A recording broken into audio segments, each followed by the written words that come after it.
L'objectif, il est simple et clair, c'est que chaque personne est unique et il faut qu'il puisse réaliser son vélo unique qui soit conforme à sa personnalité.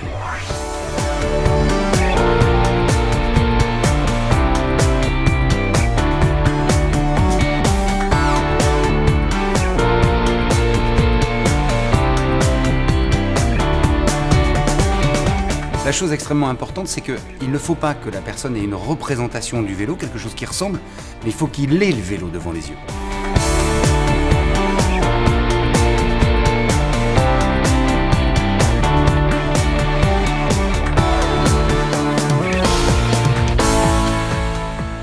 En discutant avec Olivier, Laurent et Cédric, que je me suis rendu compte qu'il était possible d'aller même plus loin que ce qui était fait actuellement sur des configurateurs existants et que l'on pouvait avoir une image beaucoup plus nette, beaucoup plus jolie et qui corresponde vraiment à la qualité de nos produits, au savoir-faire français qu'il y a derrière.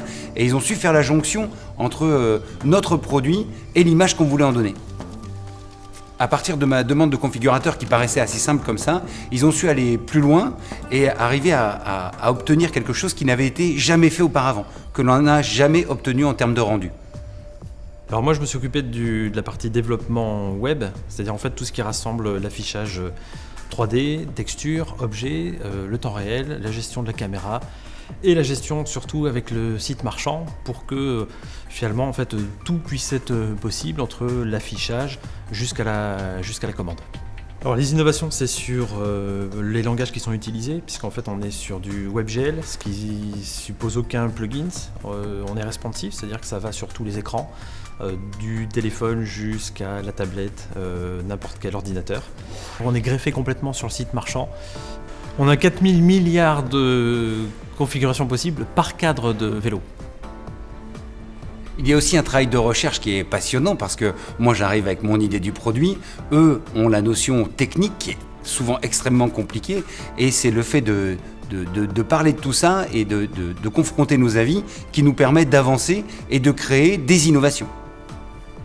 Alors plusieurs rôles, il y a une partie gestion du projet, c'est-à-dire un peu la nomenclature produit, savoir comment on va articuler tout ça, aussi découpage dans le temps, mais aussi découpage dans l'équipe, et puis aussi toute la partie surface, couleur, aspect, quand je reçois les objets, ils sont un peu gris, il faut leur donner un peu de vie. Le plus au niveau texture, c'est de toute façon c'est un travail à trois, c'est-à-dire qu'il y a Laurent qui fait le moteur, qui fait la lumière et les caméras, il y a bien sûr la modélisation de Cédric et il y a moi qui amène les effets de lumière, de réflexion, de spéculaire, c'est-à-dire la brillance, ce qui va donner l'impression que le vélo est vrai. Mon rôle dans le projet était la modélisation 3D, à savoir la traduction d'objets physiques en objets numériques en fait. Cela passe justement par la mesure d'objets, de prises de photos, différentes prises de vue, pour pouvoir les représenter le plus fidèlement en fait, en 3 dimensions. La modélisation est optimisée pour du temps réel, donc c'est beaucoup moins lourd qu'un configurateur, qu'avec des images ou plusieurs prises de vue. L'objet 3D de base doit être fluide pour que justement les textures ainsi que la programmation et la mise en place de la 3D dans le configurateur soient le plus fluide possible. L'optimisation est comme dans un jeu vidéo, à savoir moins il y a de polygones, plus le rendu sera fluide en fait. On pourra tourner sur n'importe quel smartphone, ordinateur, même les anciens ordinateurs. Tout va fonctionner de façon très fluide. On fait tout à la main. On refait un pneu à la main. J'ai remodélisé le pneu pour qu'ensuite il ait l'air d'être le pneu Westside. C'est pas n'importe quel pneu. On refait tout à la main et en faisant tout à la main, on optimise également. On essaie de travailler à la pince à épiler pour que ça soit encore plus léger à chaque fois. Alors on part de vélos qui sont fabriqués en France et on a développé des outils qui sont vraiment à nous et qui sont aussi made in France. Il était aussi très important qu'on ressente le travail qu'il y a sur le design, le confort que l'on ressent quand on s'assoit sur une selle et la position même de conduite que l'on arrive à traduire sur le configurateur et ça c'est extrêmement nouveau aussi. On a tous conscience que chaque travail est complémentaire. Je fais la modélisation, Olivier fait la texture et ensuite Laurent la programmation. Tout ça intégré donne un seul visuel, un seul produit. C'est grâce aux qualités de chacun qu'on obtient un résultat nickel.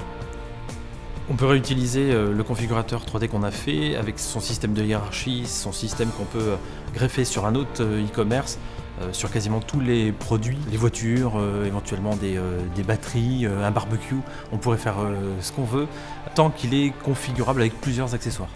Et toutes ces discussions, ça donne une émulation et on est déjà en train de prévoir l'avenir pour ce configurateur, puisque là on n'en est qu'à la première étape, on voit le vélo, il est là, il est pour vous, et en même temps derrière on va pouvoir le faire bouger, le faire rouler, le projeter dans des univers différents, et ça c'est pour très bientôt.